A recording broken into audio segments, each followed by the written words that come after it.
Hi everybody, all my followers, be welcome to another video. Right, first of all, it shouldn't be a long video. Second, I'm sure there is plenty of information about this.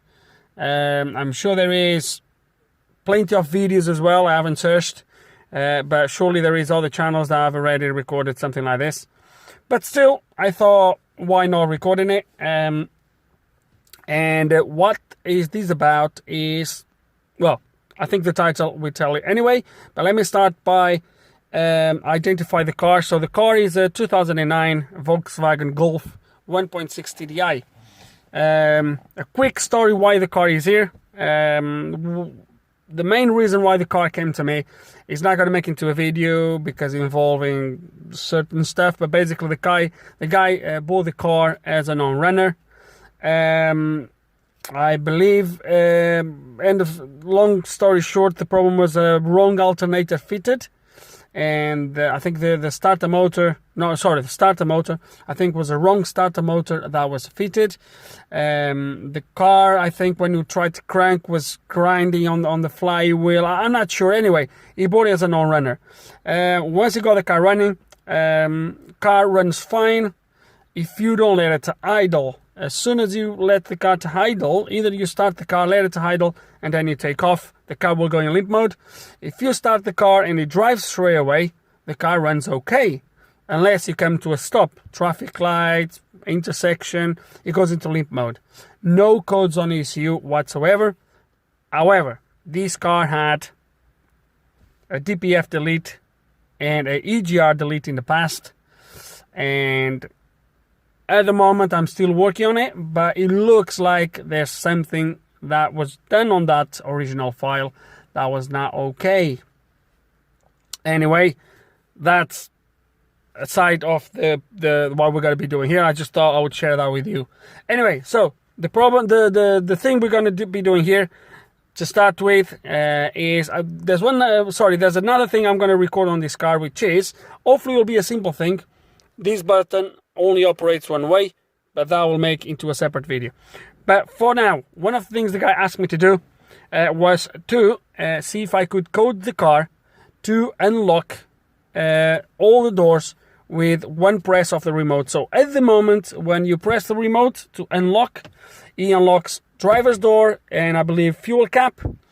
When you press twice, then he unlocks the whole car.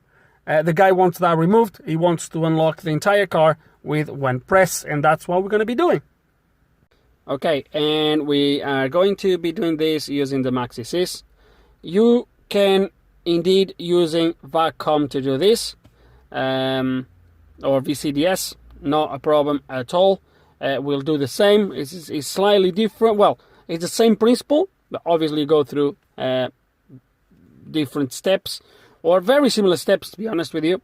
But I'm going to do it with the MaxiSys for you guys that are interested to see how this is done. Quite straightforward, really, and a really quick process to do. So the first thing we do, or I'm going to go diagnose, and then I'm going to go control unit.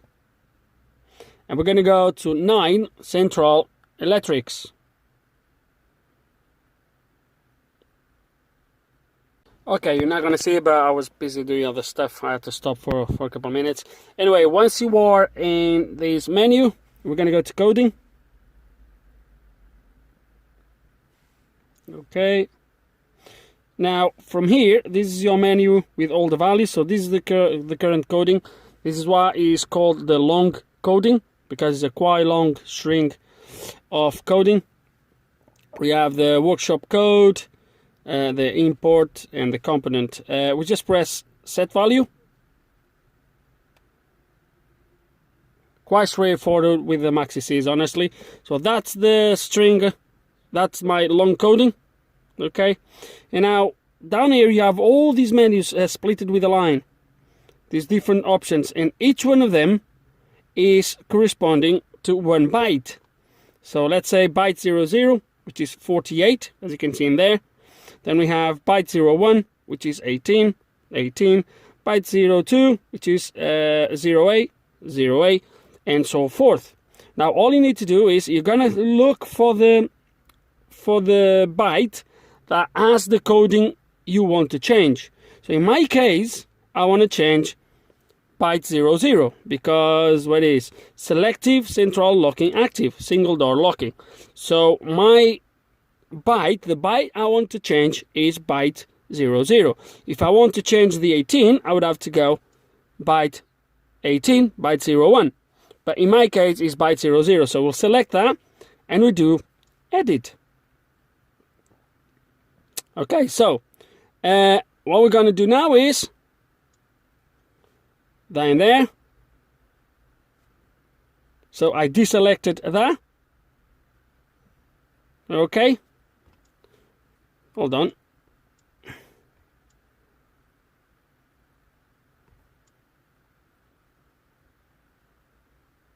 I have a feeling. No, yeah, I think it's alright. So if I deselect that, I do. Okay. That changed my code to 40 from 48 to 40. So let's gonna do it again just to show you.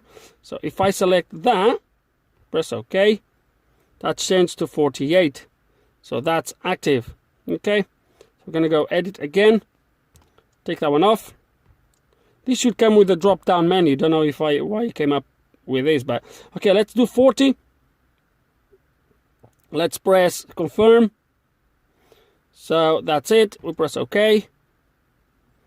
And remember, guys, that was the only byte we changed.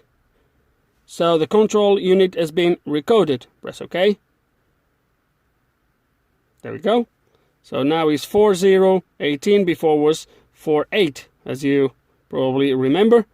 Press ESC now. And now we're going to try it. So obviously I haven't showed you before, which probably I should have. But okay, let's gonna take, or it's closed, let's gonna take the key out. It's gonna lock the car, and unlocked, and I definitely can hear all the doors opening at once. So quite straightforward, to be honest, I guess. Let's not go there again, because I was under the impression, just curiosity now, because I was under the impression that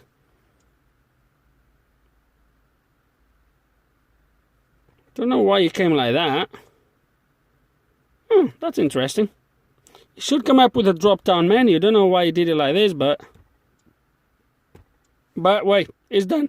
So this sometimes it comes up with a drop-down menu, which you press, then that slides down, and you go and you look for which one you want to change, or you just select, and that's about it, really. Okay, and I do apologize. I had to come back just to see. Try to figure out why it was not showing the drop down menu. It looks like only some bytes do show. Don't know if it's because of the amount of options you have, but like on this one, for example, tail light dimming, if I press edit, it comes up with that. And now from here, you can obviously select whatever. But I have a feeling that it only comes up with a drop-down menu, which actually makes sense. And I'm just thinking about it now as I'm showing you this. The drop-down menu most likely comes when you can only have one option selected. Because here, you're only going to select one of these options. You can't select two. And so it only gives you a drop-down menu, and you can only select one.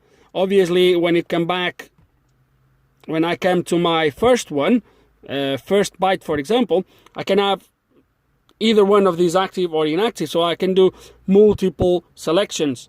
And I guess that's why when you do it, it actually shows you every single one you can activate or deactivate, which actually makes sense now thinking about it.